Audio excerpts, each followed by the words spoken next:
Deep in my heart, I do believe someday we'll all be free. Someday we'll all be free.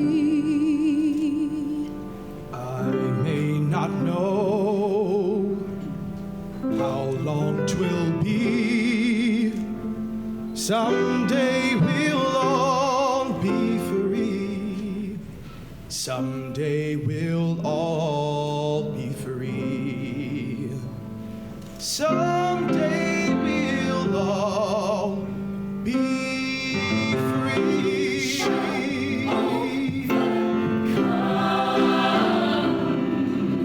We shall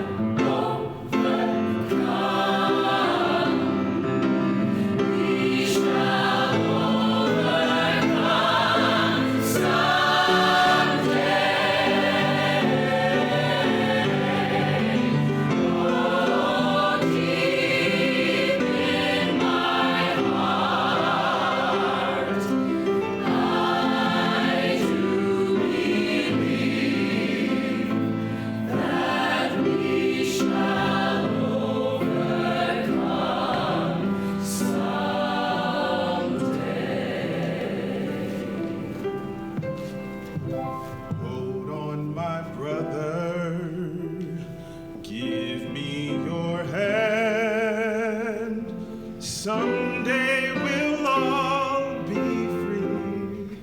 Someday we'll all be free. Learning to love, give me your hand. Someday we'll all be free. Someday we'll all be free. Someday we'll all be free. Shall overcome.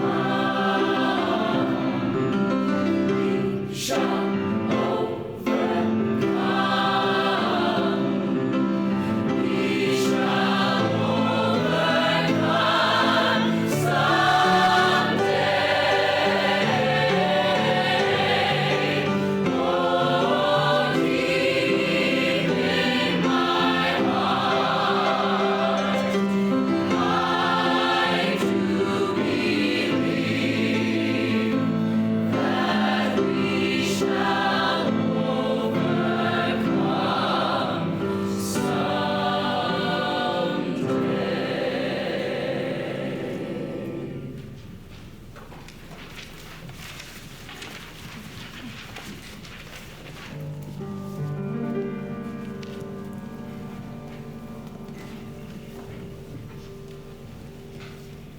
One day, when the glory comes, it will be ours. It will be ours. Oh, one day, when the war is won, we will be sure. We will be sure.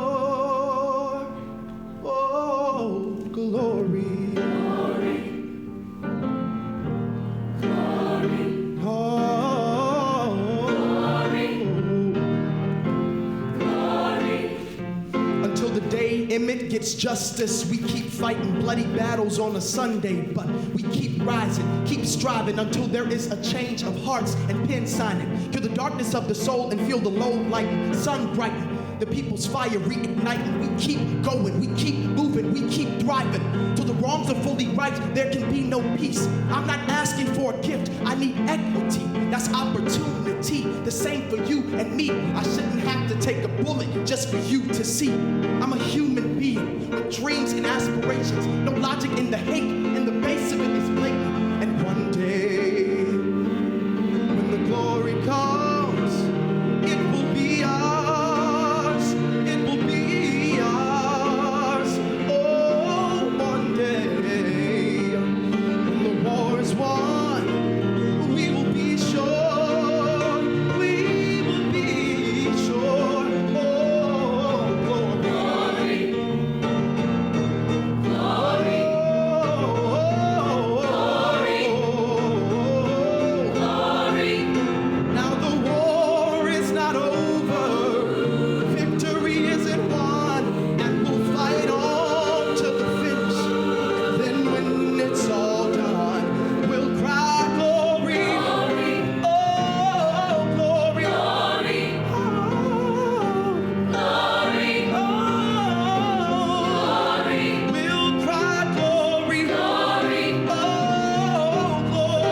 of us to take a stand, to join the movement with the raised fist in hand. In times like these, silence is given up.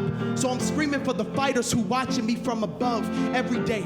Another day to make progress. But if you think you have all the answers, we take no steps. Notice when you can hear a pin drop in the room, it's not an elephant I'm threatened by, it's you. Don't try to take away her voice cause it booms. No one should be the voice for all in any room. And we don't all come for the same hood like you assume. Water it with love and watch the flower that will bloom. And ooh, the color of my skin or the content of my character, the truth of the matter, nothing about me should be scaring you. Look right on the surface, glory indeed. I am the seed from the roots of the tree. And one day, when the glory comes, it will be ours. It will be ours. Oh, one day, when the glory's won, we will be so. Oh, glory. Glory.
Good afternoon, everyone. Please join me in giving another round of applause for that amazing performance from our School of Drama students.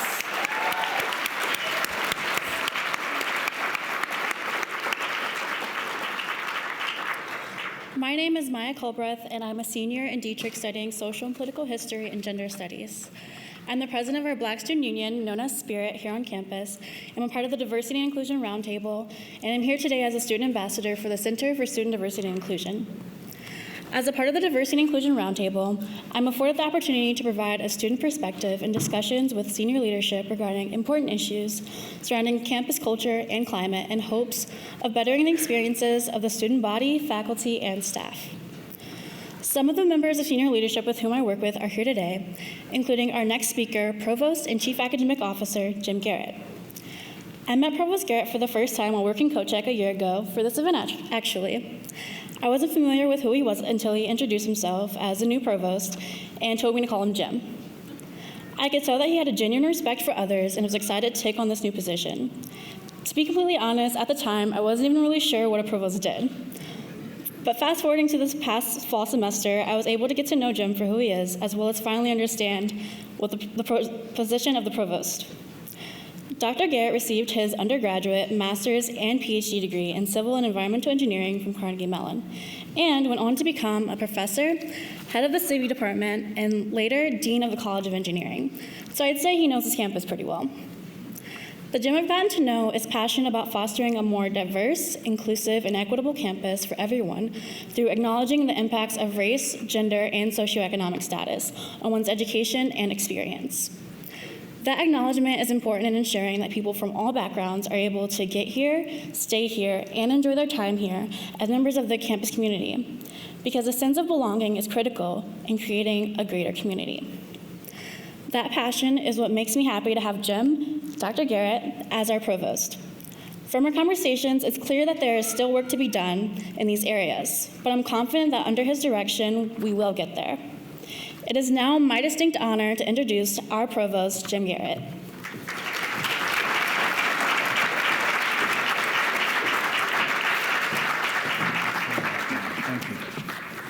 Thank you so much, Maya. Maya is graduating this spring with a degree, as she said, in history from Carnegie Mellon. Throughout her time here, she has been an integral leader, an ambassador, and student voice for the Center for Student Diversity and Inclusion. As she said, she's also a member of the Student Diversity and Inclusion Roundtable, which I have the opportunity to co-chair with Gina Casaleno, our Vice President for Student Affairs. And I've had the privilege of meeting with her and her colleagues each month to discuss various issues surrounding our student diversity and inclusion issues. She's also the president of Spirit, the Black Student Association here at Carnegie Mellon. Maya, where are you, Maya? Maya, I'm grateful to you for all the ways that you've contributed to our journey in diversity, equity, and inclusion here at Carnegie Mellon. Thank you for your leadership, and congratulations on your upcoming graduation.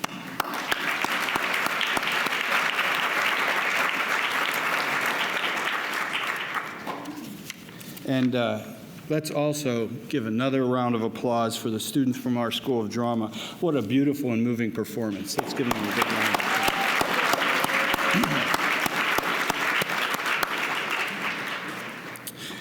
It gives me great pleasure to be here with you as we celebrate Carnegie Mellon University's 21st Martin Luther King Jr. Day Writing Awards. Welcome to our student winners and teachers, along with your family and friends, to our campus. I'd also like to welcome Oliver Beasley, Ayla Muhammad, and Ernest Rajacone from the Mayor's Office, District 8 Councilperson Erica Strasburger, Chairman Tim Stevens from the Black Political Empowerment Project, and Larry Lebowitz, founder and chair of Cohen and Grigsby's Immigration Group. We're delighted to have you all here today.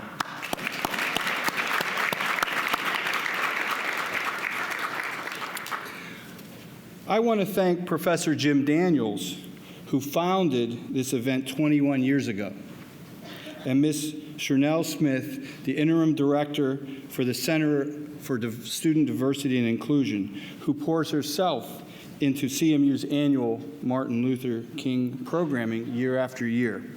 Thank you both.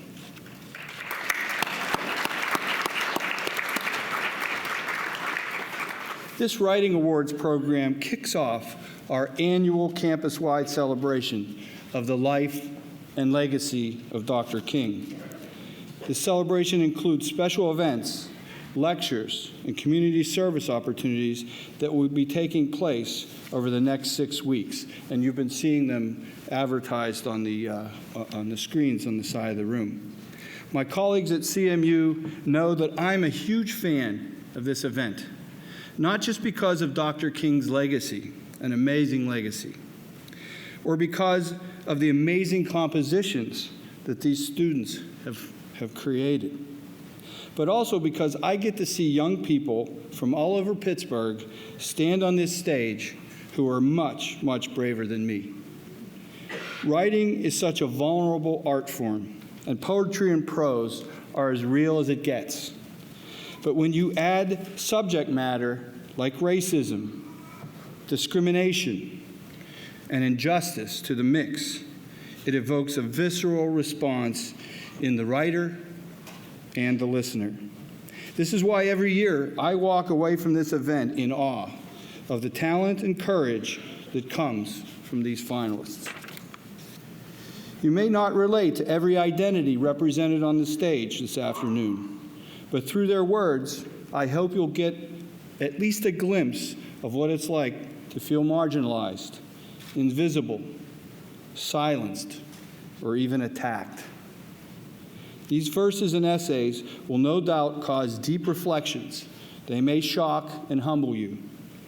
I hope you will ask yourselves, how am I making the young people of this city feel as though they belong? How am I helping people? How I am helping people without a platform to be heard. At CMU, being heard and belonging is such a crucial need for our community, especially our students. So, if there's one thing I hope you take away from this event, it's to encourage our young people to use their voice against injustice and to speak up. Dr. King had a clear vision that as a country, we cannot truly reach our potential without the equal and full participation of all of our citizens. He believed in the power of diversity and full inclusion to drive change and transformation. We share this commitment at Carnegie Mellon and know we must consistently and intentionally work to build a vibrant and inclusive culture. Our outstanding students, faculty, and staff must represent the diversity of the world and have every opportunity to shape the identity of our campus. This commitment is an important part of the university's core mission, and it's a top priority for me. I hope you'll join me in this opportunity to listen and, most importantly, reflect on the lived experiences, wisdom, and artistic expressions of these very talented students. Dr. King's message of the beloved community is woven throughout. Thank you for sharing your unique perspectives and for being inspirational examples in our community. Congratulations to all of our student participants.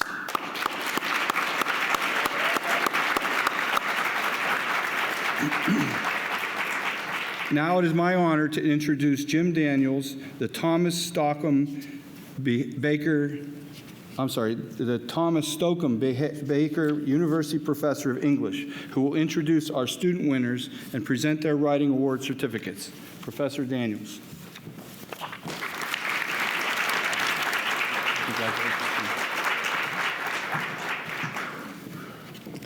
Thank you, Jim.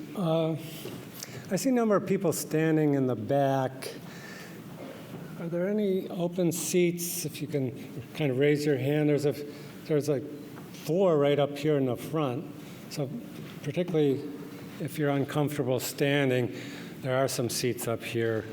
And maybe we could perhaps bring some more chairs. And I want everyone to be comfortable here this afternoon. So in addition to the award winners here, many other students entered the contest. And I want to thank them and acknowledge them. Without their unique voices, this event would not be possible. Making the effort to write about these difficult issues is something we value and appreciate regardless of who wins a prize or who doesn't win a prize. I also would like to thank my MLK Writing Awards team and everyone who worked on the awards. Their names are listed in the program, so please take a look at that list. And I want to thank all of you for joining us here today, and I hope if this is your first time at these Writing Awards, you might join us again in future years. I should also mention that there'll be a person helping me present the awards, and that's Maureen Rolla, the administrative coordinator for the Writing Awards. I don't want you wondering who that person is. She's helping coordinate the awards at this very moment. This year we had a large number of entries from a wide range of local high schools and colleges, and a number of new schools participating for the first time. So we are again recognizing the best submission from each school in addition to the overall winners. And many of them are joining us here on stage today to receive their awards. I want to mention this because it's an important, very important part of our program, and I hope the schools themselves are recognizing and honoring these brave, talented writers. So now we'll get into the awards, and we'll begin with our honorees in the high school poetry category. So first, we'll begin with our honorable mentions. The first of these is Shelley Demas. Shelley?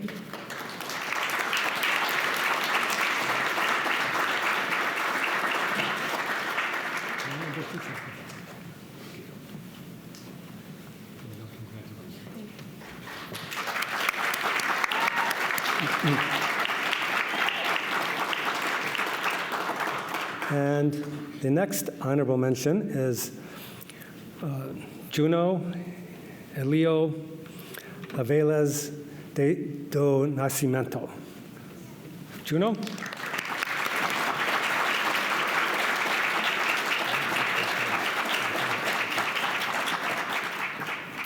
And the last honorable mention in high school poetry is Amelia Starsenik. Amelia?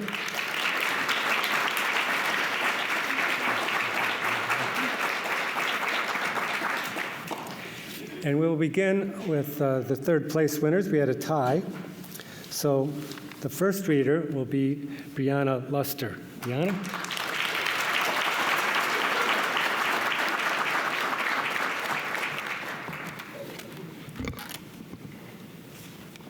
Twisted face.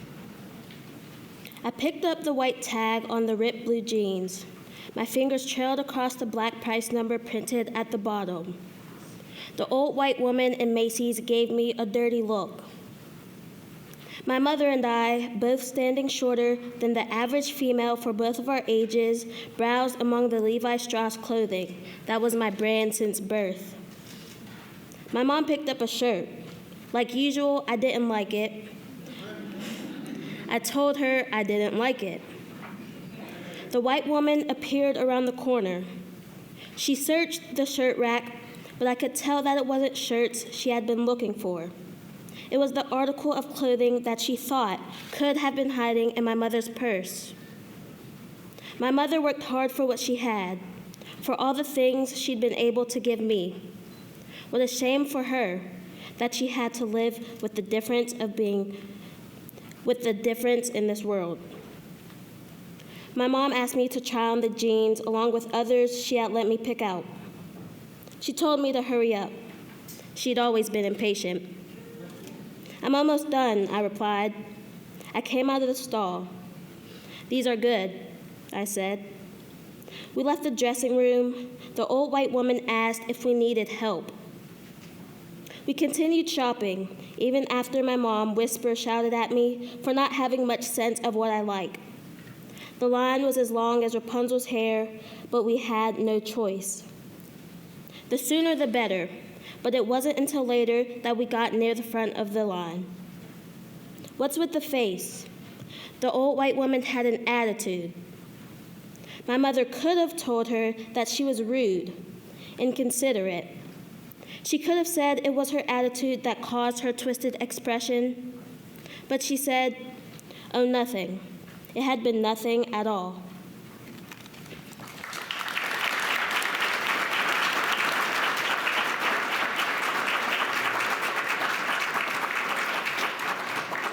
Thank you, Brianna. And the other third place winner is Grayson Skirko. Grayson?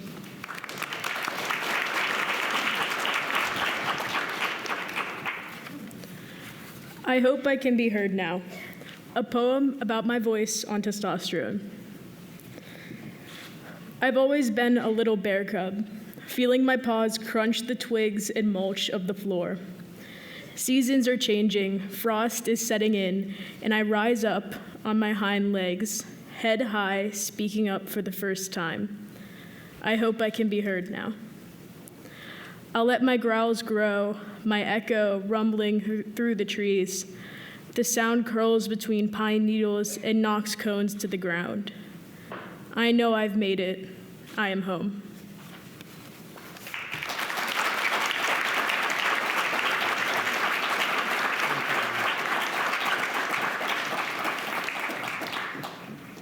Thank you, Grayson. And the second place winner is Lyle Roberts. Lyle?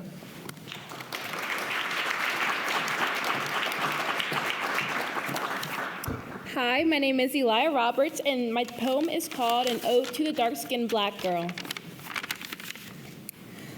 I look down at my hands, and all I see is dirt-colored flesh. I mean, my skin is the color of soil, so of course I would know how deep underground I was created. The oils that run through my veins and the copper under my nail beds never seem to expire, because my body is my greatness, and it's as tough as the indestructible souls that came before me. the golden hues that are painted on my thighs, and the curly cues that were put upon my head for purpose, have more body than the ocean's strongest waves, and hotter than the world's volcanic lava. Underground, I am one with nature, with the ruins all around my figure. We got diamonds embedded in our minds, and golden mines implanted in our eyes. You can even say we are the golden children, because us black girls were one of nature's greatest creations. And I'm talking to the girls with the deep, dark skin who hide under the trees. I'm talking about the girls whose words sound like sweet honey straight from honeybees. I'm talking about the girls whose skin twinkles in the moonlight. It just glitters and gleams. I'm talking about the girl's skin who is as smooth as butter and smells of rich cocoa. I'm talking to the girls whose strides overflow with rhythm, like you can hear a beat in each step. I'm talking to the girls who think like philosophers and speak like engineers, write like artists, and whose singing kisses our ears. I'm talking to the beautiful dark chocolate girls, because you girls, you black girls, you dark-skinned black girls, y'all are beautiful. You are smart. You can do anything. Thank you.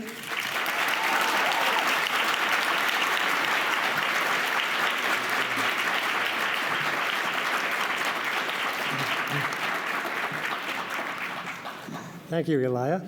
And first place in high school poetry is Ella Engberg. Ella?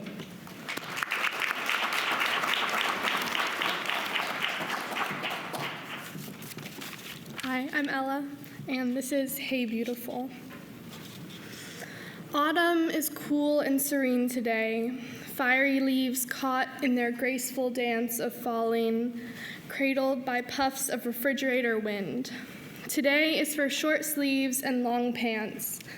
The sun's nimble fingers tingle my bare skin. The breath of almost winter flushes my cheeks red and raw. Each step is exhilarating, my body swaying side to side with the wind and with the trees, back, forth. There is music in my hips and life in the soles of my shoes. The gears of his bicycle click, clack, whine behind me, leisurely emerging from behind the trees like a tortured ghost. When he calls to me from the other side of the path, my neck bobs a nod, offers a curt smile in return. Keep walking, keep walking. Usually people hold no threats, but I have been taught always to be scared. Morning, afternoon, and night are danger. A world of men is a world of danger. So keep your head down and keep walking, and always be prepared to run. Hey, beautiful. What's up, miss? Tell me. What's up, beautiful? I feel the opposite of beautiful when his words latch onto my skin like sticky, assaulting hands. The creaky, gasping laugh of his bicycle taunts me, and the sky crushes down on my shoulders. Hey, beautiful. You have that long, pretty hair. I love your long, beautiful hair. My body is frozen, and now the leaves are not dancing, but falling down dead from the sky.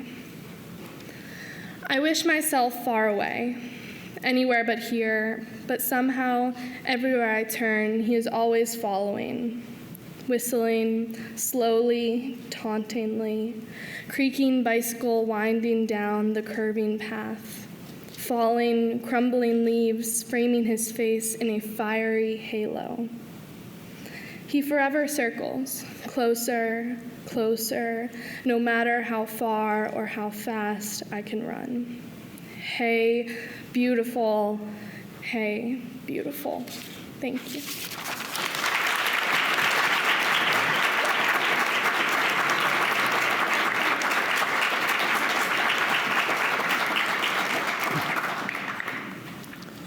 Thank you, Ella.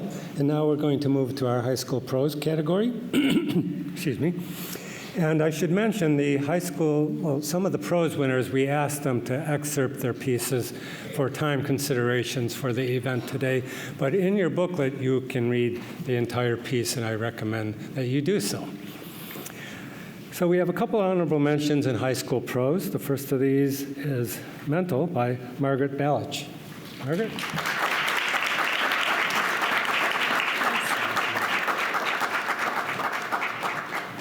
And also Benjamin Gucho. Benjamin?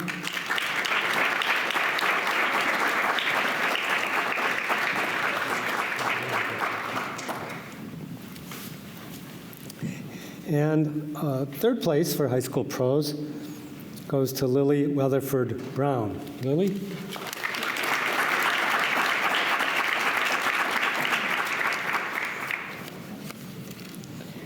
What distance does. Freshman year is the year I come out as bisexual, attend my first Pride Parade, join GSSU, and date a girl. The first person I formally come out to is my mother, in the passenger seat of her car while we are driving home from the grocery store. She pulls me into a hug across the shift handle. I'm not relieved or weightless that day in my mother's car, I think because I had always assumed my parents would accept me. We just smile at each other, mumble I love you, and bring the groceries in the house. Pittsburgh is 914 miles away from Clinton, Arkansas, and so my parents moved 914 miles away from their families and then had me. When I come out in freshman year, I feel dangerously safe. The first time the concept of me being other in my own family even crosses my mind is mid-conversation with my girlfriend. We're talking about my Southern accent, and I tell her about my Baptist preacher grandfather. She grimaces and says, "Oh boy, what was the conversation like?" I smile and laugh it off because it's a conversation I've never had. It's an instinct. I feel the same way in that certain moment during a horror movie when the camera focuses into pitch black nothingness for a few seconds. The music swells, my heart races, and I know that some terrible thing is about to appear in the dark. Every time I approach the subject of my bisexuality, I feel that feeling. We visit my grandparents for Thanksgiving in Tennessee, a halfway point because those 914 miles make for a 14-hour car ride. We pull over at this Sunoco, and there's only one bathroom in the place. And there's a line of people waiting, real John Deere wearing, backwards cap, loose-skinned Southerners. At some point in trying to find a way to pass the time, I finally land on a rotating shelf of bumper stickers. They range from country girl to dirt lover to politically incorrect and proud. But they all have one thing in common: camo print and the distinct cross lines of the Confederate flag. Nice, I say dryly, elbowing my brother in the side. He doesn't understand, and how could he? Any 9-year-old would read the stickers and say exactly what he said. What's wrong with it? I know he's far too young and naive to see the Confederate flag and feel the switch flip on your fight or flight. He's only 9 years old. He shouldn't know. When we get to the hotel we're staying at in Tennessee, my grandparents line us up and give us long hugs. At Thanksgiving dinner, we sit in the hotel's restaurant, and I pick at the grizzled fat in the turkey and the lumps in the mashed potatoes. They are talking about Christmas. Lily has a winter formal coming up, my mother says. Oh, do you have a date? My grandmother asks. I'm going with Caroline. It now feels like the music has begun to swell in a horror movie, and I'm staring into the darkness. Oh. There's a pause in conversation after the oh. And then my grandmother moves on. The music continues to rise with no resolution. They avoid, which is something they've excelled in since they found out my dad didn't take us to church. It makes them sad that they'll be in heaven watching my poor gay ass contort in eternal damnation. They're not homophobic, though. They didn't cast me out or scream or recite the Bible. They keep their distance. My next partner after Caroline is a boy. What's he like? My grandmother asks. Quiet, nice, he's nice. Does he go to your school? No, he goes to Central Catholic. Oh. This O is so different. There's no silence this time. Without Caroline, it's so much easier to be around them, and I hate it. I do not hate my family. In a lot of ways, I love them too much to look at them hard enough to hate them. During Thanksgiving, my grandfather finds Tennessee's self-proclaimed largest knife store in the world. The whole family piles out into what looks like a warehouse. My mother holds my hand and presses her thumb gently into my palm. It's a gesture of solidarity. The knife store is a grand armory, the whole first floor rows of ammunition in glass cases, the tops of the cases lined in rows of knives and hatchets.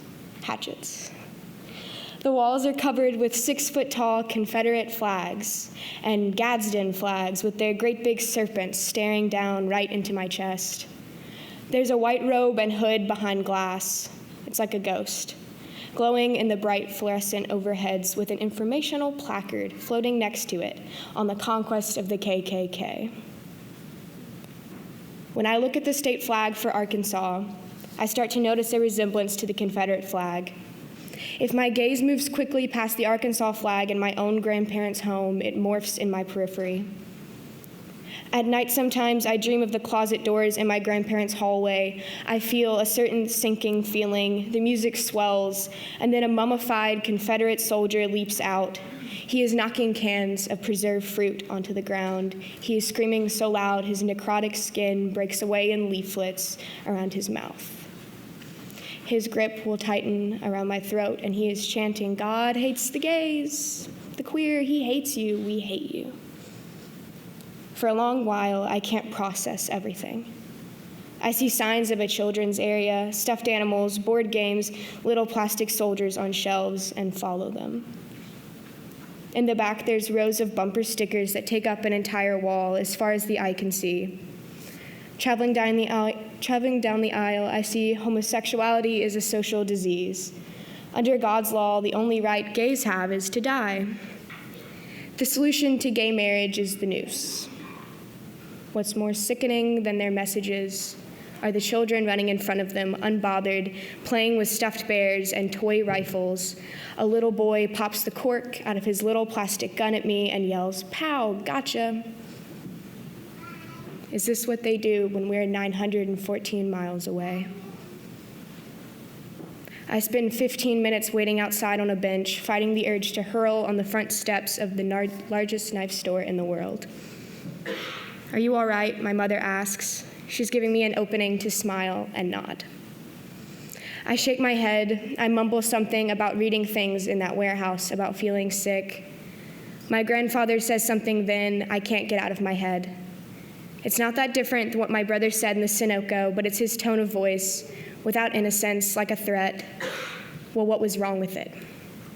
Thank you.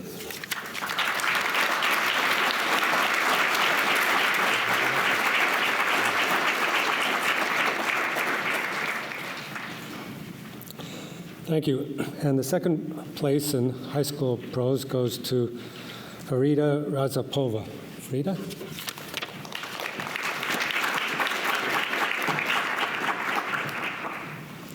The Baader-Meinhof Phenomenon.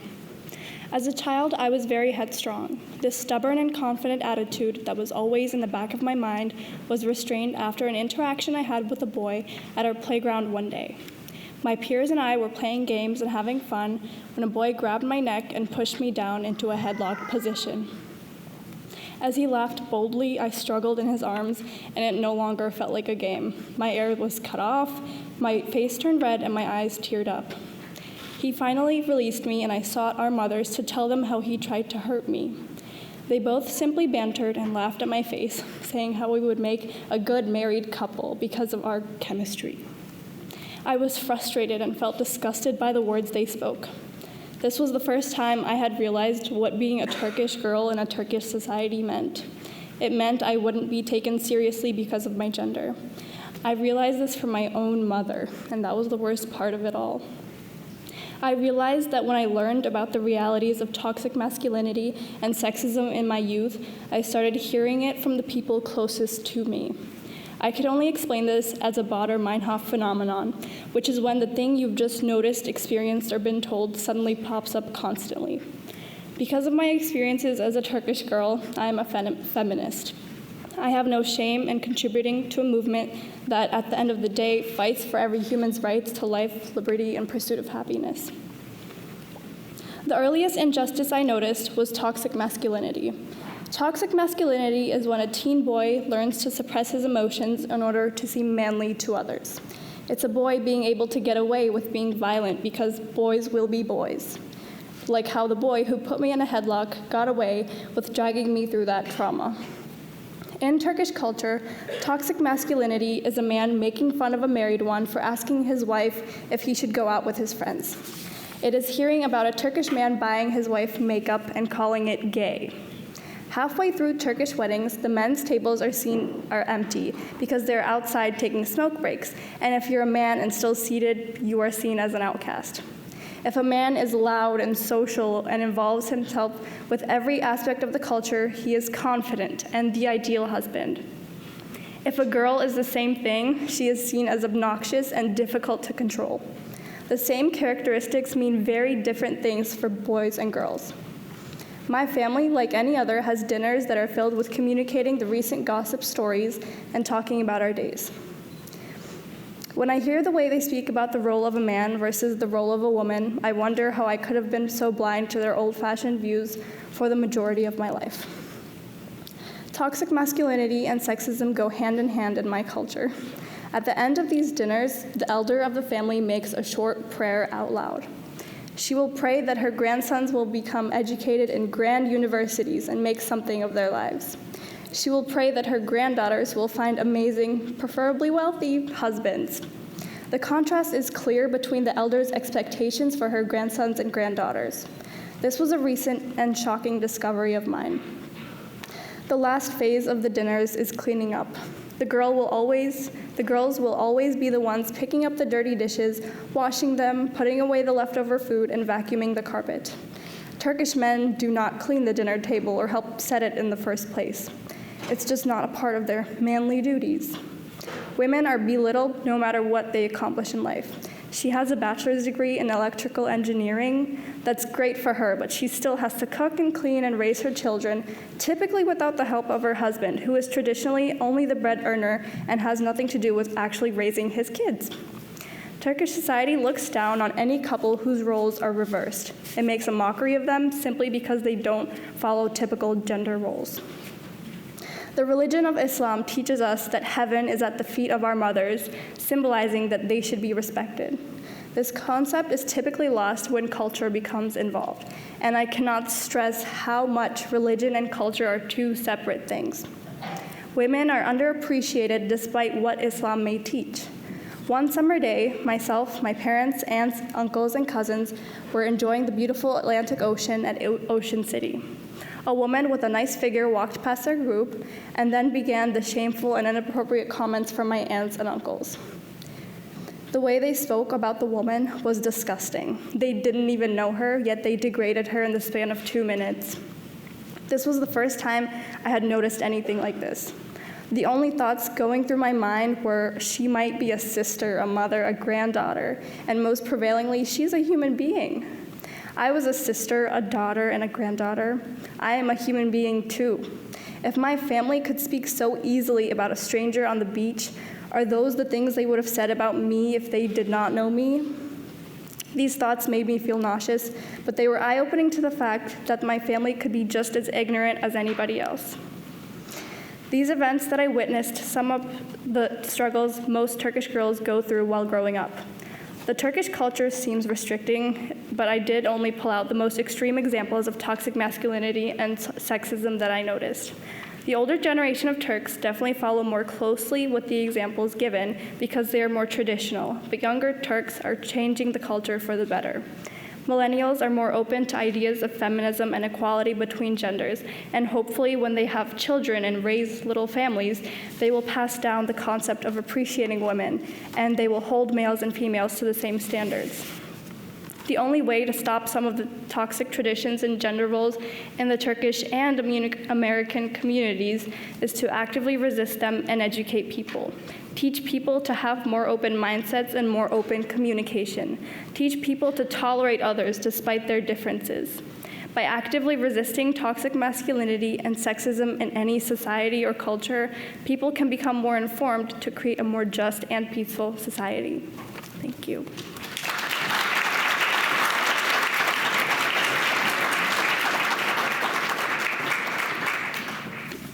Thank you. And the first place winner in high school prose is Diana Putri Lozinger. Diana?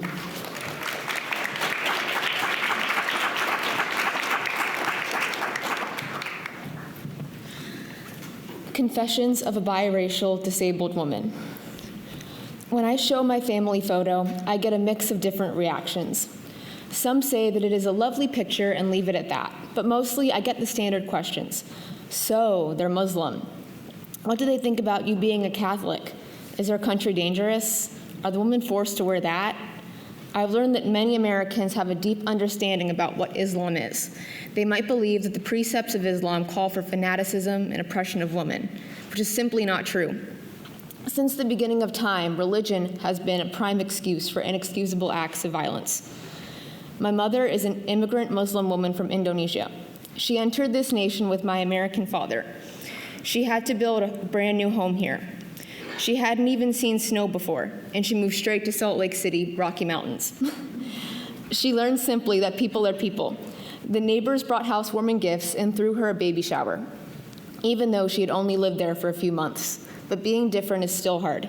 I can remember when Christians have told me that they're praying for my mother's conversion. I'm careful about who I talk to about my background and my mother, because I don't want a confrontation. I'm very proud of my heritage. I could talk about how much I love Indonesian food or fashion, sure. I've engaged with those things almost daily for my entire life. It's not uncommon for my family to have a meal with teriyaki chicken and pasta together. What's important to me, however, is to understand the events that are happening in my mother's country. When I went to Indonesia as a teenager, I met my family for the first time in years. Even though we don't speak each other's language, I still feel a deep connection to them. They support my faith, and I support theirs. Both of our faiths call to love and serve others. I became obsessed with learning about the country's history, politics, and religion. I care about these topics in America, so it only made sense to understand them in the context of Indonesia.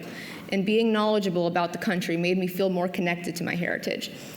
I learned in my psychology class that because of my cultural background, I have a different set of values that is distinct from most people.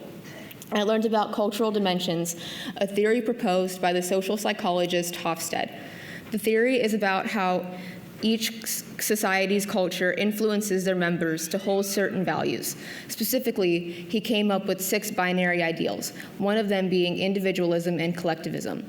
In a collectivist culture such as my mom's, people are attached to their families and have collective responsibility for the extended family. In an individualist culture such as America, we value individual responsibility, independence from parents at an earlier age, and freedom of self-expression. I've grown up with a mix of both ideals. Another dimension, power distance, relates to either promoting or lacking hierarchies. The East has a strong power distance, and this cultural influence has taught me to show the utmost respect to my teachers and elders. However, the West influenced me to have more personal relationships with my superiors, such as my elder family members and teachers. This was the first time that I recognized that my mom and dad have taught me different things that I would not have received in a monoracial, monocultural family. I learned from an early age what multiculturalism is really about. The idea that everyone benefits from increased exposure to diversity and worldwide thinking. An amazing part of Indonesia is their national motto, Bhinneka Tunggal Ika, meaning unity in diversity. There are hundreds of native languages, cultures, and ethnicities that they all celebrate together. While it is a majority Muslim country, its national symbol is from Hinduism, being a nod to their ancient heritage. They celebrate the holidays of all major religions. I can only hope to inspire a type of coexistence like the kind in Indonesia here, and the only way we can do that is to spread each of our cultures without fear. I also have a disability. I had an aneurysm at age 8. It caused my right side to be severely weakened and spastic. My right side was paralyzed at one point, and I had to learn how to walk, talk, and eat again. My hand still remains paralyzed. I have many orthopedic problems, pain, and emotional scars. However, it is almost invisible, which means that when it is visible, people might be quick to judge my actions. My leg often shakes uncontrollably, and my arm will retract like a T-Rex. Sometimes I felt sympathy directed towards me, but at worst, I felt disdain, because someone thinks that my involuntary actions are weird. I felt marginalized ever since I was a little girl. Of course, how do you expect little kids to understand why I was in the hospital for 2 months? Most kids just thought that as soon as I was back at school that I was completely better, like when they got the flu. I remember that I would tell kids about my paralysis, and many would say that I was faking it. I remember a few kids have pinched me or hit me, of course without any warning. I felt isolated for a long time. The typical "no one understands me" garbage that preteens say, that has actually always applied to my life. Most people my age aren't limited in their movements, they're effortless. They have yet to understand what it is to count their spoons, to make sure that you don't waste energy throughout the day by making automatic calculations in your head to conserve your energy ration. While most don't fret about everyday activities like typing and writing, I worry about them sometimes. No one understands me because most people don't experience paralysis or spasticity and know just how frustrating these conditions can be. I still remember in class, someone said that it would be more ethical to abort someone who would have a disability. The rationale, because their life would be sad. I wanted to dig myself into a hole, unfortunately, rather than stand up to the person. I go to a small school. Everyone knows about my condition, and I've been very outspoken about it. But sometimes I don't want to be outspoken about it. When I elaborate in class about any of my identities, it falls on deaf ears. Typical high schoolers think that they are woke, but when I speak about my experiences of isolation, they won't listen. They have better things to do than to get me to they have better things to do than hear me get up on my soapbox. They care about mental health and think it's so important, while making fun of neurodivergence and making casual remarks about longing for suicide because they have a test to study for. Because my disability is mostly invisible, I don't tell people until I want to. I'll tell people if it's necessary to our conversation. Then they mostly freak out. This leads me to downplay my long, dramatic, and crazy medical history, saying something like, "I'm completely fine now," or "I'm used to it now." While that is true, I am through with downplaying it. It was a hell of a journey with 3 operations and procedures bi-yearly at least. The most aggravated comment that I get frequently is that I look completely normal and shouldn't call what I have a disability. My favorite, "Call yourself differently abled instead. Doesn't that sound better?" While I may look, in their words, completely normal, my internal workings are not, and I need to be able to acknowledge that. I don't take normal as a compliment.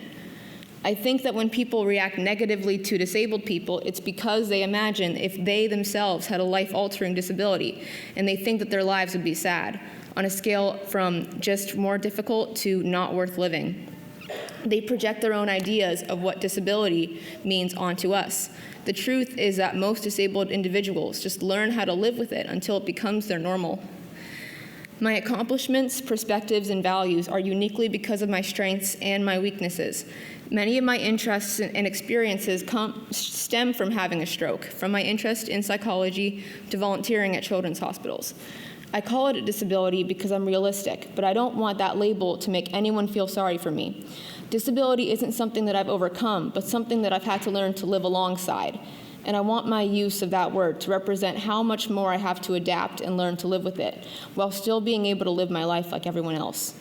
I've never seen having to adapt as an impossible struggle. Everyone struggles with something, so just because my life is harder than most people my age, my life is still worth living.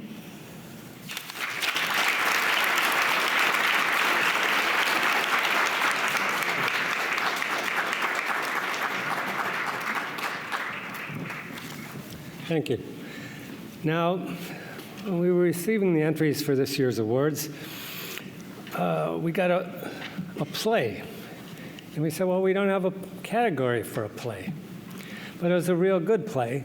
So we said, what are we going to do? We said, we're going to put it on.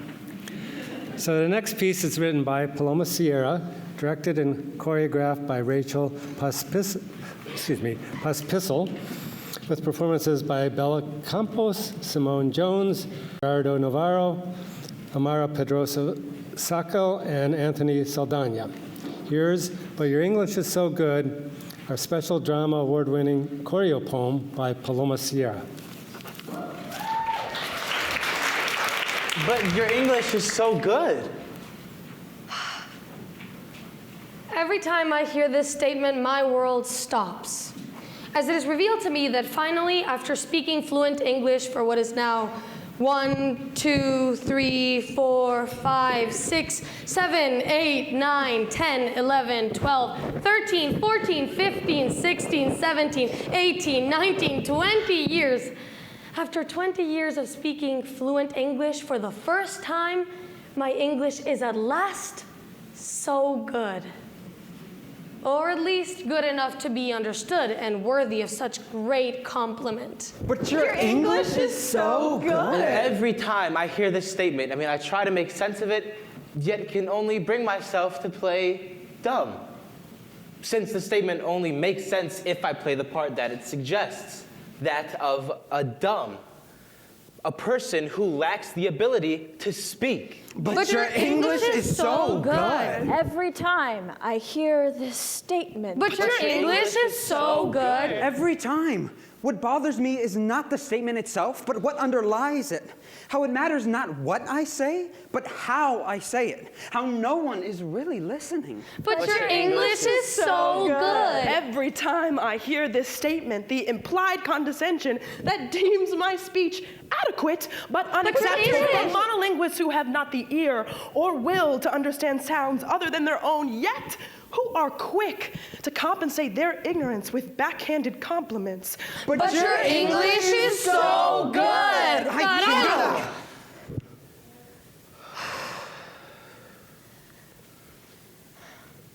Sometimes I hear this statement, and I swear.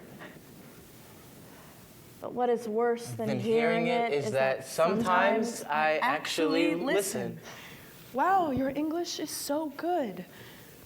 And I believe my accent to be a noise that cancels my voice. And I swear to never speak again and take a vow of silence.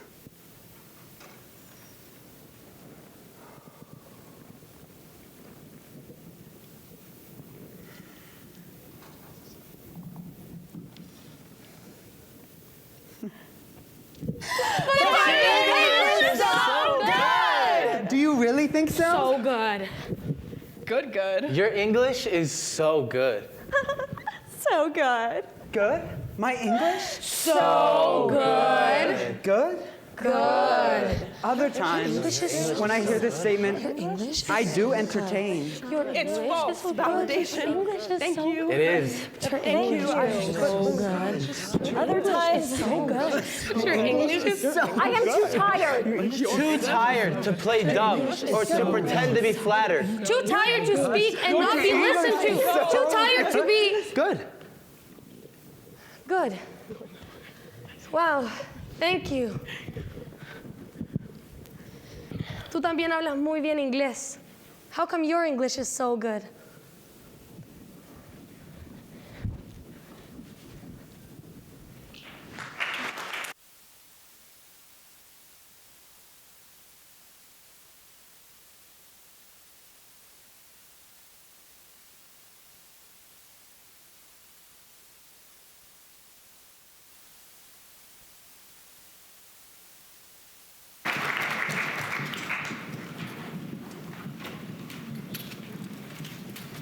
And let's bring up the author and winner of that play, Paloma Sierra.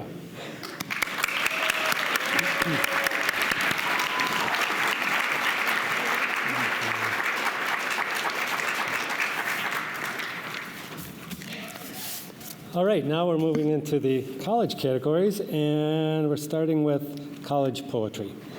So we have a couple of honorable mentions, first of all, and that's the first one is for Q Quay.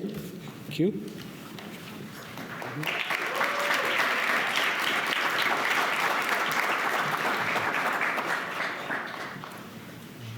Hang on a second.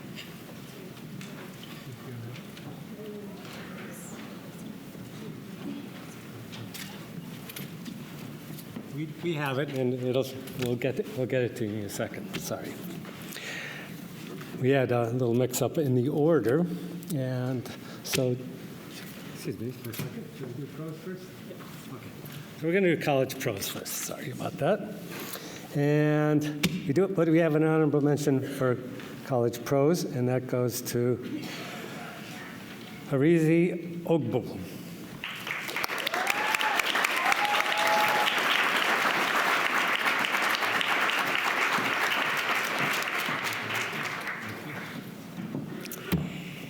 And second prize for college pros goes to Serena Gillian. Serena?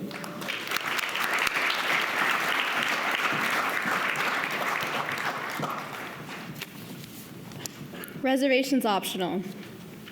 My family and I have one Italian restaurant that we absolutely adore called Vasso's. The waitstaff knows us and our orders, even to the point where they decide themselves whether or not it's worth telling us what the specials are. My father, who always orders the same stuffed veal special, only has to ask, "So y'all got it tonight?" And every waiter knows exactly what he's talking about. Owned by Greek immigrants and staffed by people from all different parts of Latin America, the restaurant feels like a representative slice of life in today's United States. The place is tiny, housed in what used to be an old barbecue shack. As part of my hometown's historical buildings initiative, the owners of the restaurant were required to leave the old Dixie Bones neon sign up. The sign is not only misleading, but also reminds those who visited this town's past. Typically, as you go farther north in Virginia, the visual Confederate flags, Robert E. Lee statues, and other relics of Southern pride begin to dissipate. However, in the historic city of Alexandria, these things still stand, protected by the people's dedication to keep history alive. At Vasso's, it is absolutely required that you make a reservation. When you walk inside, there are just 5 small booths lined up against the right wall, and a smattering of cafe-like tables still left, with a small square bar in the back corner, where the alcohol, register, utensils, and everything else not housed in the kitchen lives. Due to its popularity and minuscule capacity, our family has always called the restaurant and reserved a table at least 3 days in advance of when we planned on eating there. This ceremony made the dinner something that we all looked forward to after the call was placed. The last time we went to Vasso's was to celebrate a number of noteworthy updates. My brother had gotten to the college of his dreams, I had gotten into grad school, and it was right around my mother and my aunt's birthday. Unfortunately, my father was working a late shift at the hospital that night and couldn't join us. Although his absence was felt for a number of reasons I'll get to later, this was a dinner we were all excited for. For days, we've been dreaming about heaping bowls of al dente spaghetti, smothered in meat sauce, and plates filled with pita, hummus, tzatziki, and olives. Upon arriving, the restaurant was, as always, packed. A Hispanic man with spiky, gelled-up hair and a big smile on his face made his way towards us. He'd been working there for years and had immediately recognized my family. After wiggling past other waiters and narrowly avoiding a collision with the busboy, he made it to where we were standing. Immediately noticing that the tall white guy who usually accompanied us was absent, he asked, "Where's Dad?" We chuckled and told him he was working late. He gave a sympathetic shrug, then told us that he'd have us seated as soon as one of the booths cleared out, pointing to one right over his shoulder. So we awkwardly stood in the doorway, trying not to look right at the table we were promised, and staying out of the way of patrons and staff. After about 15 minutes, the family at our table started to get up, and the staff swooped in to start cleaning. Just as the busboy moved away from the booth to take his first bucket of dishes away, a group of 4 older men and women came through the door behind us. Dressed to the nines in crisp polos, sweaters, and khakis, they walked in as if they owned the place. Practically running us over, they pushed their way into the restaurant. Without stopping, they gave our brown family a once-over, pushed past us, and all sat down at the not-yet-cleared table. The spiky-haired waiter looked at the table, gave us a quizzical look, then walked over to the group of people who had since made themselves quite comfortable. Due to the hubbub in the restaurant, we couldn't hear what was being said, but only saw fingers pointed at the waiter and heads being shook. The waiter, looking wounded, walked back to us and told us that the group that had taken our table refused to get up, even once informed that the table belonged to us. A little frustrated, but wanting to take the higher ground, we said it was all okay, and thanked the waiter for confronting the patrons in the first place. We were eventually seated in another booth, and, feeling humiliated, spent our dinner trying to fathom why this group of people felt that they were entitled to whatever they wanted. One theory came up again and again, as we sat picking at the food we had initially planned on demolishing. Is it because Dad isn't with us? My meat sauce congealed and grew cold as we tried to express the injustice we felt to one another.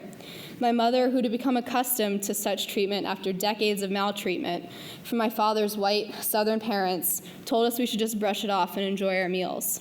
My aunt, whose fury was only being contained for our sakes, spoke in a harsh whisper. Why did they deserve to sit wherever they wanted? Why didn't they need reservations? Why did they feel they could tell an employee that the rules of his establishment were meaningless?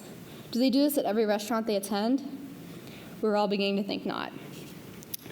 The waiter cleared our dinner plates and asked if we'd like to see the dessert menu.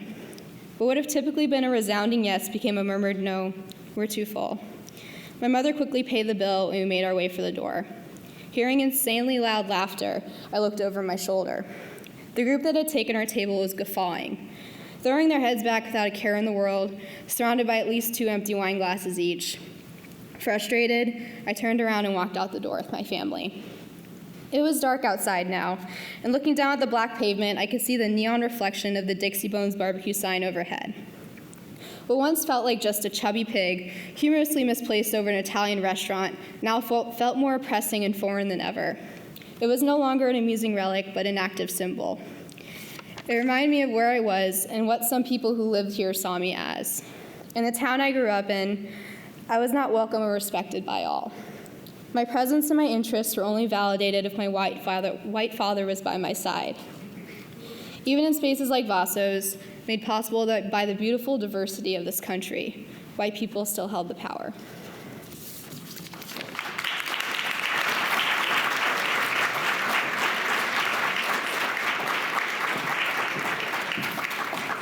Thank you, Serena. And the first place winner, and I should mention that in yesterday's newspaper, Julia's piece, along with Elia's piece, which she read earlier, were featured in the Post-Gazette yesterday, and I hope some of you read them there. So first place for college prose goes to Julia Hoop.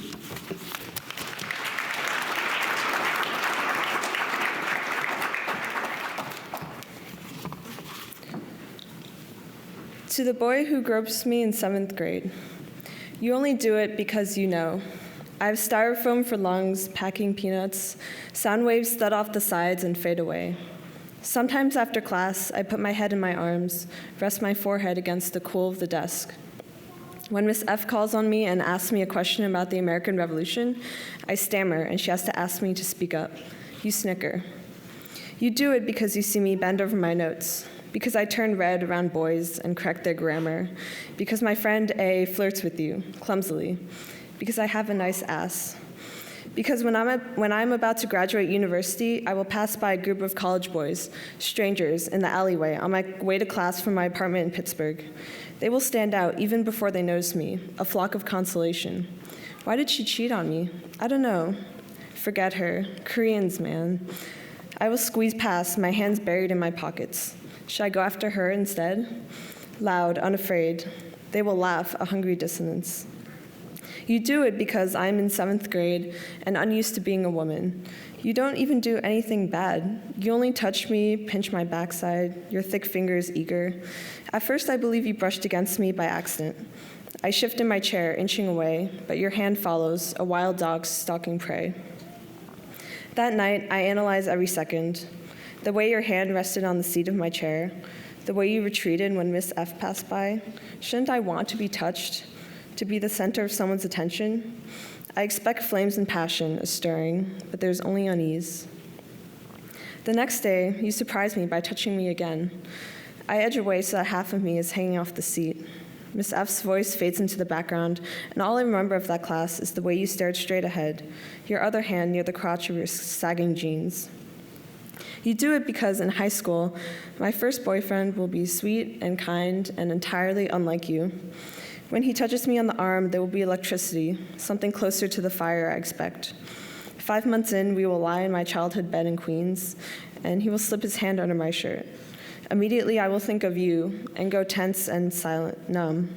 He won't notice. I won't tell him. You do it because I will go on dates where the thought of going back to my place sends a warning chill throughout my body. I will be fine with kisses, but wandering hands will stir up a cloud of panic. In college, with a boy in summer Berkeley, far from home, we will kiss in the dusty stairwell of an art museum. Instead of looking at the paintings, he will look at me, snake his arm around my waist, and squeeze. I will want to rip him from my body, but there's no guarantee he would let me. We won't have chemistry, but at the museum exit, he will eye me expectantly, like I owe him something for his time. And then we will be at his apartment, a dimly lit, endlessly messy college student apartment, and he will pull off my shorts, then his eyes dark and hungry, almost wild. I will push him away, say, "Stop, stop, please." Miraculously, he will let go, allow me to dress and stumble out of the building, shaking and muttering apologies, and wondering what the hell is wrong with me, until I am almost a block away. You continue to do it, relentless. When we exchange pleasantries at the beginning of class, I am lulled into believing that you're human, that you'll stop. But we sit, and in the span of 10 minutes, your hand finds its way to my seat, your leg inching closer and closer every time. Soon your knee is rubbing against mine, black denim bleeding into blue. You know I won't say anything. You know there's no consequence. You know that despite everything that happens in high school, you're going to have a Chinese girlfriend. S is from Elmhurst, a friend of a friend. In Queens, we all know each other. In hushed whispers, we will wonder if she knows what you did in middle school, if we should tell her. But it will feel so long ago, and you will be popular, a football player with enough charisma and drugs to last you years with your friends. You know I wouldn't dare. You know that one day I will interact all the time with men eager to bond with me, Uber drivers and strangers on the street who will greet me with ni hao, then launch into stories about their Chinese girlfriends and ex-girlfriends. They will pull out their phones and show me pictures of young, polished Asian women, their skin paler than mine, their eyes bigger, and I will smile, polite and docile, and laugh because I don't know what else to do, because I don't know what they want from me. You do it because for me it is shameful, and for you it is something to boast about. You do it because you know I'm afraid to tell anyone, my friends, my parents, my teachers, because who would believe me? Who has the power to make you go away without trouble? Because you, right now, you are quiet and easily hidden, and to disturb the status quo is to make trouble, to stand up in front of everyone I know and expose my shame. You do it because you know, years later, I will still think about you and remember you, though surely you will have long forgotten about me. In crowds that are mostly men, I will pretend to be washed and clean, smart and confident. Alone, I will wonder if I am where I am, merely because the men wanted a woman around, if Asian was a safe choice for them. But then again, maybe you don't know. You don't know. You do it because you're bored, tired of class. You think you're doing me a favor as the first boy who will ever touch me like that. You have nothing to lose. You do it because you're in 7th grade, horny, seated next to a nice, quiet girl, and really, why not?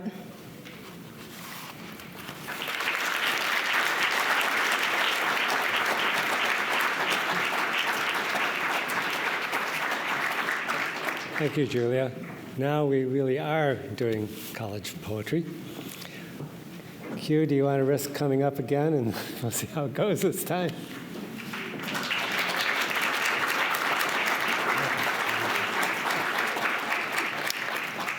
It was my fault. Okay. And the other honorable mention goes to Ethan Rabb. Ethan?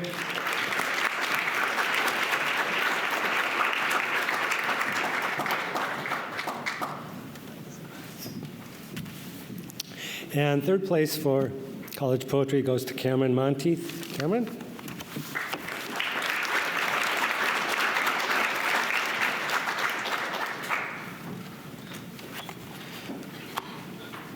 Neha Maya. The day I came out to my mom, she wept in the bedroom with the door closed, loud and fierce into the night, and held her hands together, catching tears and clasping prayers. I kept my door open but stayed in my bedroom, knowing who I am but afraid to walk outside, even in my own home. I sat on the wooden floor, my leather-bound Bible in my lap, finding the verses where being gay was seen as a sin, and writing them in my notebook and marking them in the book out of some spite against her or my entire family or some self-affirming sadism. My pastor preaches fear Sunday morning in the church with doors wide open, my mom whispering prayers that only God and I can hear. of how I'm in denial and can still be saved or cured. The pastor, she spits into our eyes and yells warnings of the gaze, of me all too lustful to know any better, the poor fools like rotting tangerines who only exist on back alleys and in barber shops, flamboyant and falsettoed, living their lives in sin. My mother prays for herself, eyes closed, my eyes closed Sundays too, muttering words to him on his day of rest. I ask him and I hear a response, a silent pulse. This echo myself and something else, something greater, something quiet but still there, breathing ever still. This is my peace with my God, sewing my own wounds with needle and threaded verse. I was baptized outside a Renna Center on Easter Sunday. My mother, my church, singing psalms that day, and I sank into the metal tub, wearing only white, believing that God was there for me, for us, soaking in the water, letting it fill my lungs. The morning after I had come out, my mom and I didn't recognize what had occurred the night prior, but her door was closed, is still closed. Her knees to the ground and back arched, head bent and words soft, her son in denial, destined for hell. My door still lies open, my bare feet on the kitchen floor, and I say, hello.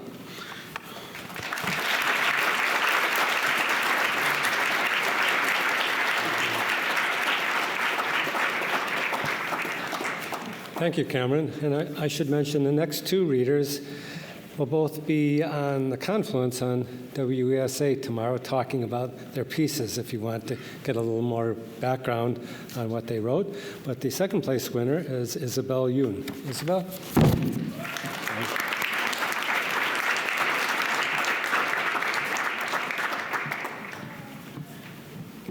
Quality Inn. The cheapest hotel in this landlocked town had such small elevators. Mom and I, 엄마 우리 운전차 찾겠지, were soft-spoken. 오늘 너무 재밌었어. Our whispers cramped. 방에서 맛있는 거 먹자. Among the rumble, 간식 뭐 있지? And dings of that elevator. Speak English. He looked down, pulled his hat lower. Mom and I could not look at each other. Shame is loud in silence. Maybe one day I will forget your hat, your voice, but I cannot forget my silence, my naked black eyes detached in the hotel mirror that night, the yellow stain and her mother, our bloody tongues cut silent in that suffocating elevator.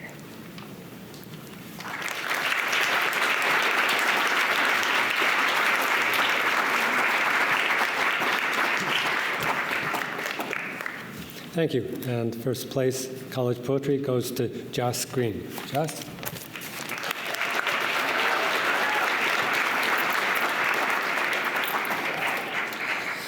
The fancy media company uses the word slave to describe machines controlled by the master computer. My school bus used to drive past a youth prison every morning. I would sit in the window seat directly behind the driver and wait for Western and Lake, where I searched for the bodies of the imprisoned boys pressed against the glass. I would count each face, memorizing them, so I could draw them to mind as I prayed at the dinner table that night. I spent 3 years of high school studying the faces of the boys, learning the beauty in each one of them.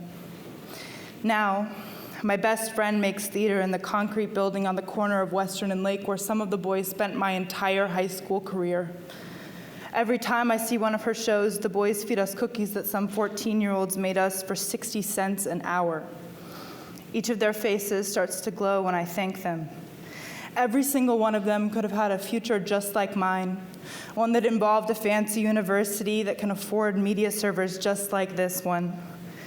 The boys, they all look at me like I'm a pipe dream. They look at all the visitors in the same misty way, like we could just up and disappeared and they wouldn't be surprised. Every single boy in that place is loved and deserves to be shown that love loudly. I sit in this classroom full of white people and they casually throw around the word slave like I haven't had that word etched into my brain like some sort of sick branding. I am everywhere but in my seat, anything but focused.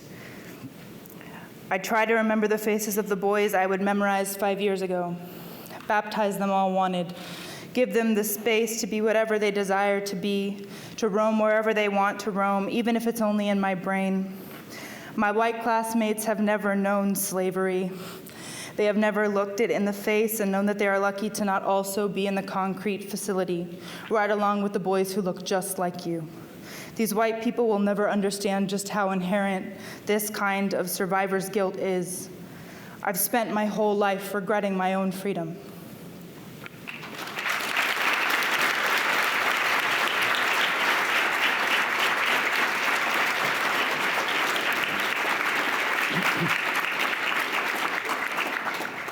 Thank you, Joss. And now we have the best of school winners, and please don't hold your applause to the end, because I think they all deserve individual recognition. We're going to start with Alderdice High School, Omri Raz. Omri?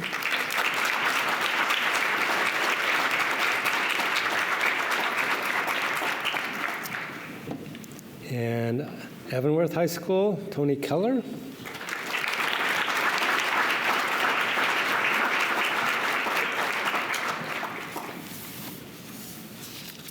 And Bishop Canavan High School, Teresa Skinzer.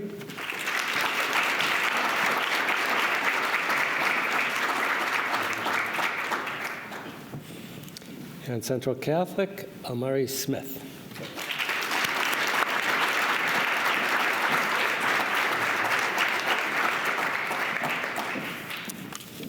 And Hampton High School, Robin Troop.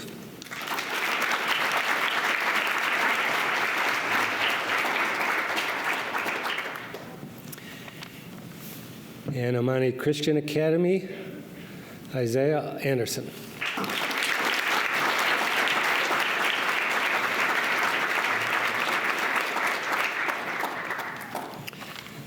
Montour High School, Zoe Brunick.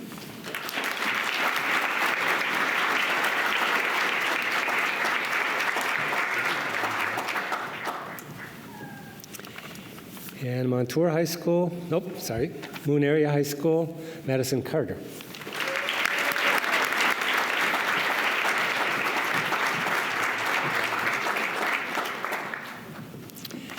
North Allegheny High School, Miriam Marasli, sorry.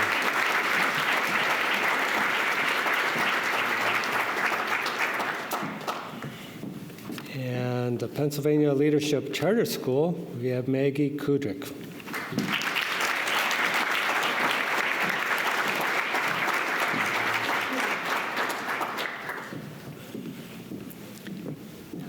From Pine Richland High School, we have Camille Greer.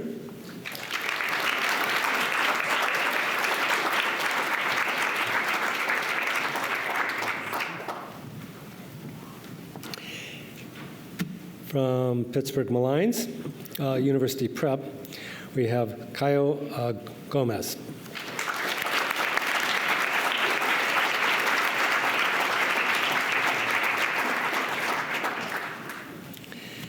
From Pittsburgh, Alabama, we have Reggie Branson.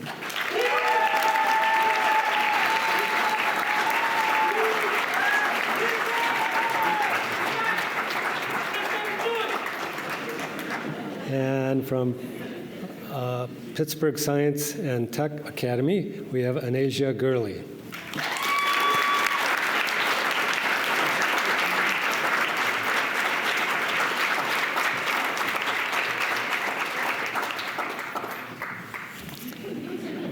And from Propel Braddock High School, we have Oriana Moore.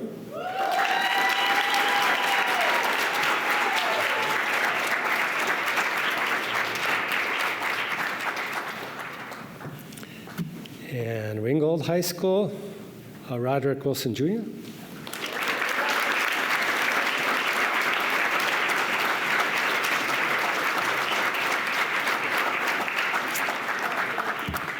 And from Woodland Hills High School, Jonah Hill.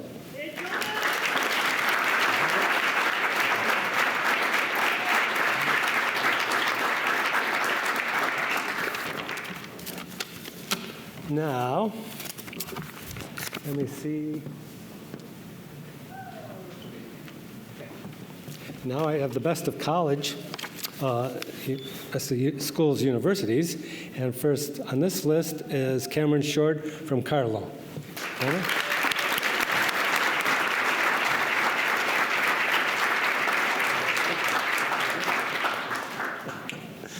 And from La Roche University, we have Maurice Harvey.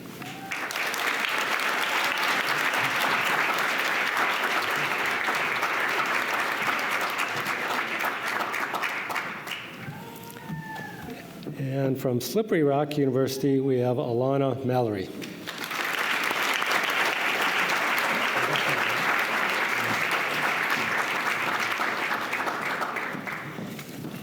And the last of these, two more, yes, we do. From University of Pittsburgh, we have Eliana Gomez.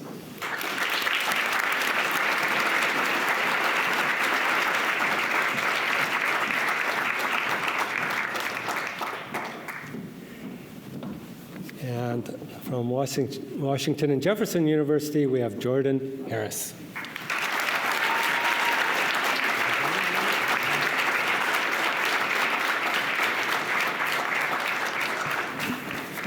And that's it for the awards, but we have some more music coming.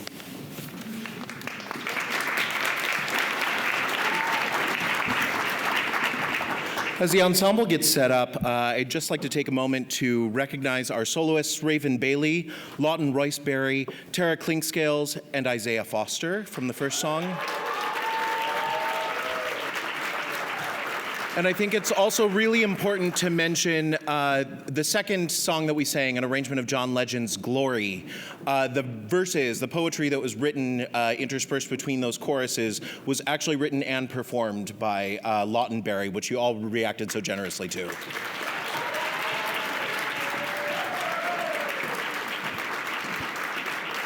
It would be remiss of me not to pass on the special connection to the Carnegie Mellon community about our final musical selection. Defying Gravity from the musical Wicked was written by one of our CMU alumnus, from our CMU drama alumnus, Stephen Schwartz. The gospel-style arrangement of this tune that we will perform was arranged by Michael McElroy, a name you may not know. He is a CMU alumnus as well, a veteran Broadway actor and founder of the Broadway Inspirational Voices. In the early 90s, as the Broadway community struggled with the AIDS epidemic, Michael McElroy saw in the community a profound need for hope, unity, and inspiration. He envisioned an organization where professional performers would come together and volunteer their talents to provide comfort, joy, and the promise of a better day. Thus, the Broadway Gospel Choir was born, and the magical synergy of authentic gospel soul and Broadway bravura was reimagined as the Broadway Inspirational Voices in 1999. During this 25th year of their service to the Broadway community and beyond, the Broadway Inspirational Voices received the 2019 Tony Honor for Excellence in Theater. It is voices like Michael McElroy's, our very own alumnus, voices that advocate for and encourage people of color and all marginalized communities, that continue to inspire and drive the diverse voices that we nurture and develop on our campus and beyond. Today's award winners, along with the students that stand before you today, are the future. They are the next generation, and they are committed to continue fighting the societal structures and systemic practices that create barriers toward a more inclusive and equitable society. May the words and memory of Dr. King and the creativity, knowledge, and hard work accomplished in our halls and classrooms collectively continue to bring us all toward a more inclusive community. This is Defying Gravity.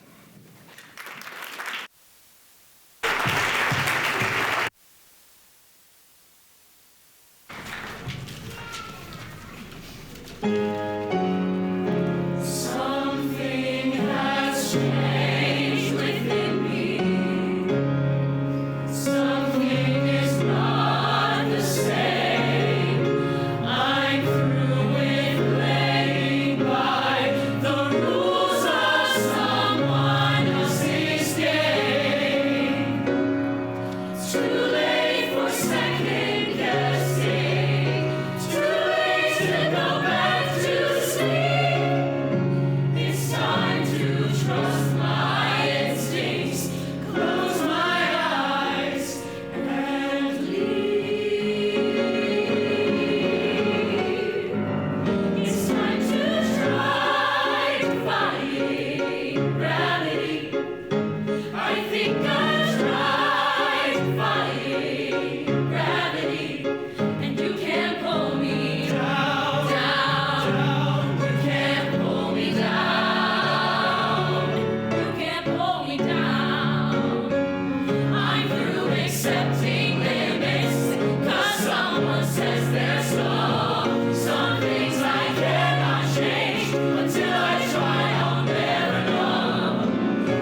So I'd love for the house lights to come up because I want to see the faces of the individuals in the audience right now. Greetings.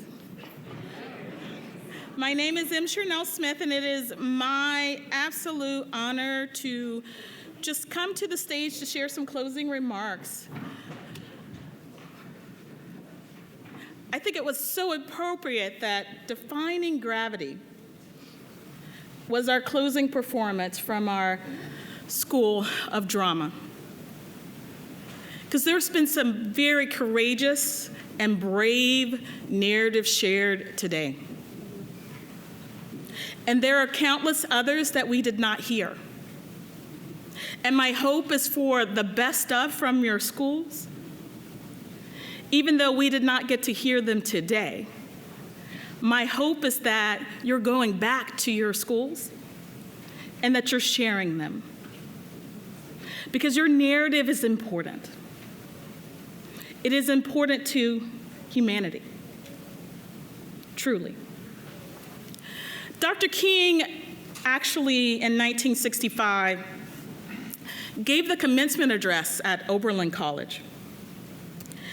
And there was one quote from that address that I think it's appropriate for us to think on as we leave tonight. Dr. King stated, "All I'm saying is simply this, that all mankind is tied together.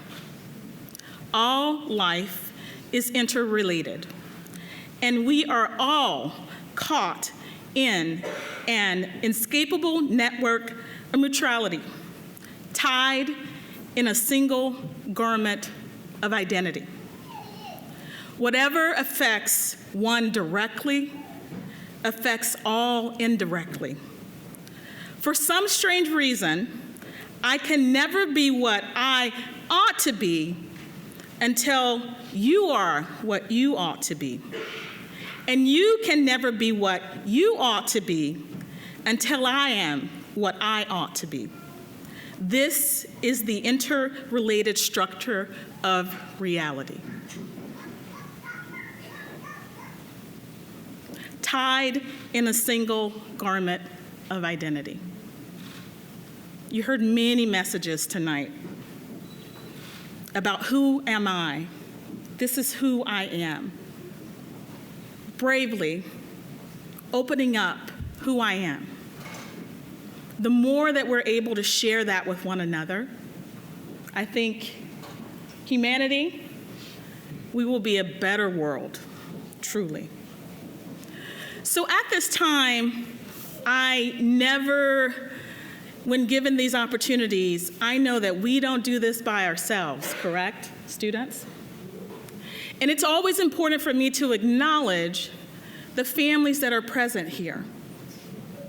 So at this time, that's the other reason why I wanted lights to come on, because you're just as important in this experience as your son or daughter or nephew or friend, because family can come in lots of different forms. So at this time, I'm actually going to ask the families to stand so that we can give you a round of applause. Truly stand.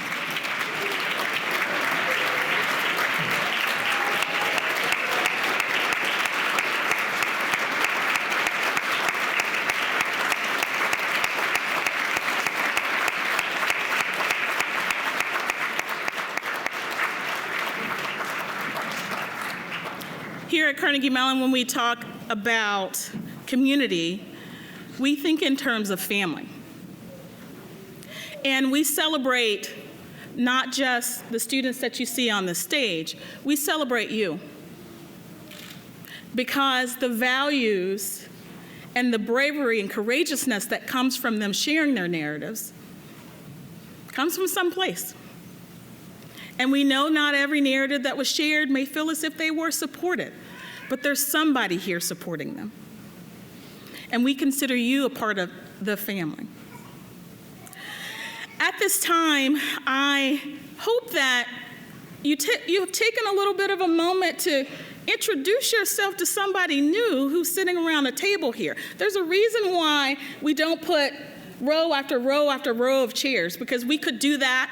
I apologize for those who were standing in the back a bit, but I want you to take a moment. We're going to take 20 seconds. And if you've not introduced yourself to someone at your table that you do not know, and table one, I know you all know one another, so you're going to go over to another table. But before you leave here, we're going to take 30 seconds, and I actually want you to introduce yourself to someone new. Because remember, I said, Dr. King said, tied in a single garment of identity. You've shared something here today that I hope you take forward and share broadly with others. So take your 30 seconds. I want you to introduce yourself.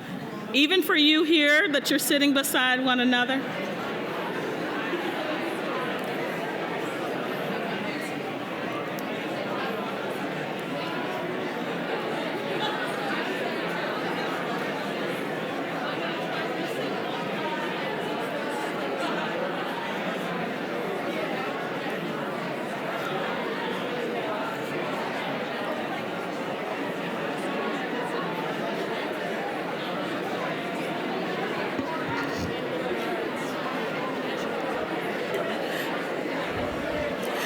So I knew that that was going to break up the conversations, and the conversations would start. But we're going to end with two things. One, it is important always to thank those who are behind the scenes. At this time, I will start by thanking our colleagues from our Chartwell's Dining and Catering Group who helped to serve our reception. Sometimes they're not always a part of a process, so I will say that they're an important part of this day and this evening of events. I will not call all names, but I would love for my friends and colleagues from Dietrich College and the school English department and creative writing, just raise your hand and wave, because they've been an important part of volunteering in support.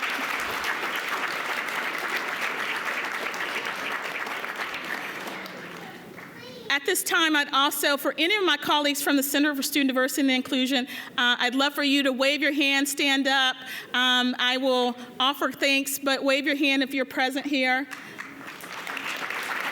Excellent. I'm going to ask my colleagues, and specifically I'm going to ask Jim and Maureen to come forward. And actually, if Sam is present, I want you to come forward as well. And I know Sam's a little embarrassed because she works in our office. But I want you to come forward to the middle of the stage, Stan, Jim and Maureen and Sam, because they have been, come forward, actually, here to the middle of the stage, I know. Jim, that means you too. Thanks. Thank you very much. So, come forward. Stephanie and Angela, if you're in the building, I want you to come forward too, because you know you've been a part of countless meetings. So I'm going to ask them to come forward as well, because we don't do this very often. And it is important to, yes, Stephanie and Angela, please come forward. It is important for you to know those individuals who work all year to ensure that this event happens in a flawless manner as we celebrate students. And so I just want you to know that you can see behind, please come behind in the middle of the stage. You can tell these are individuals who do not like to be in the middle of a stage, but it is very important that we acknowledge, and I would love for us to just give them a round of applause for their work.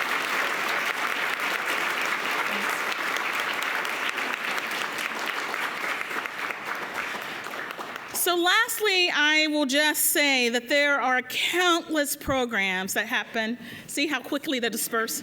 There are countless programs that we are having with MLK. We actually celebrate MLK. It seems like, Jim, on our campus 365 days out of the year, which is the way in which it should be. A couple of years ago, we started a fall lecture series for MLK Writing Awards, and it's been phenomenal to bring writers, many of them former CMU alumni who have written books, to come to our campus and to share their narratives and continue to share their narratives in that way. And maybe at some point, these are future CMU alumni. I can make that call. Admissions is here, but I don't work in admissions, so I can say that. At some point, maybe you will be an alumni of Carnegie Mellon. But no matter where you go to school, if you don't go to school, afterward, we know that there's lots of successful things in your future.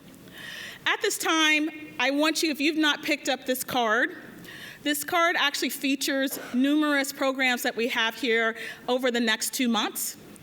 There are a few that we've highlighted on the PowerPoint you will see there. There are actually 3 I want to highlight. One being a community event in which we've had numerous CMU students, especially our graduate students, involved with the Racial Justice Summit that is happening this upcoming weekend. And I know we have Tim Stevens in the building and others who have been a part of that process. I encourage you, if you've not gone to that event as a Pittsburgh community member, I encourage you to make some time on Friday or Saturday to attend that event because it's a powerful messaging that occurs within our community. Within Carnegie Mellon, for any of our faculty, staff, or students present, there's something about a time for reflection. And our interfaith breakfast that we host annually on our campus in partnership with our religious and spiritual life initiatives is a powerful time over breakfast to come together and engage in conversations about what morality really means and our values. And with Dr. King, that is truly something that we need to highlight. In our day and age of where we are now, you've heard numerous narratives about faith and who I am. And so I encourage you to come out on January 31st for breakfast that morning and join in that conversation. Collectively, there are other events happening on our campus. We have a university lecture with Dr. John Kerry on campus diversity on February 3rd, and our second annual Black Male Summit, which is featuring conversations about building collective community wealth, with Dr. Rich Maulner from Vanderbilt University coming back to Pittsburgh. He spent a little bit of time at the Center for Urban Education at the University of Pittsburgh. So if you know of him, I encourage you to come back. The lecture will be on that Friday and our summit on that Saturday.